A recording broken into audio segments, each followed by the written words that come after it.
Gilgit Baltistan supreme appellate court ने नए कायदेवान के इंतखाब के लिए शेड्यूल मंजूर कर लिया है। गिलगित बल्तिस्तान असम्बली में नए कायदेवान का चुनाव 13 जुलाई को होगा।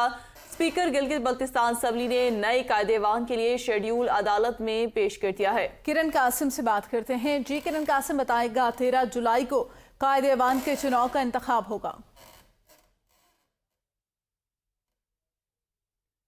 किरण से दोबारा राब्ता करने की कोशिश करेंगे। आपको बताएं, पीटीआई कारकुन की दरख्वास्त पर अदालत ने 5 जुलाई को नोटिफिकेशन जारी किया था। अब गिलगित बल्तिस्तान के जो इलेक्शन है कायदेवान के हवाले से, उसका चुनाव 13 जुलाई को होगा। नए कायदेवान के लिए इस वक्त जंग जो है वो जारी हो चुकी है। स्पीकर गिलगित बल्तिस्तान असम्बली ने नए कायदेवान के लिए शेड्यूल भी जारी कर दिया। पीटीआई रुकन की दरख्वास्त पर अदालत ने 5 जुलाई को जारी इंतखाबी शेड्यूल को कलअदम करार दिया था, जबकि अब 13 जुलाई को इसका इंतखाब होगा। किरण कासिम से जानते हैं। जी किरण कासिम, बताएगा कायदेवान के चुनाव के लिए 13 जुलाई की तारीख दी गई है।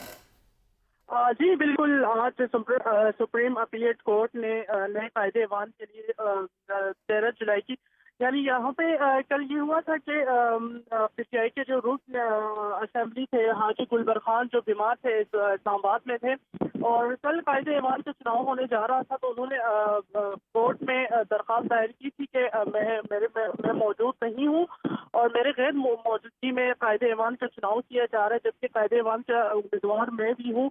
तो उन्होंने कोर्ट में दरख्वास्त दी थी, जिसपे कोर्ट ने स्टे दिया और जो कायदे-ए-वान का चुनाव था उसको रोक दिया गया। आज कोर्ट में जो स्पीकर गिलगित बल्तिस्तान है, उन्होंने नए शेड्यूल कोर्ट में जमा करवाया, जिसमें कोर्ट ने जो नए शेड्यूल है उनको मंजूर कर लिया और इस तरह गिलगित बल्तिस्तान असेंबली का जो नए कायदे-ए-वान का चुनाव 13 जुलाई को होगा। 12 जुलाई को कागजात नामजदगी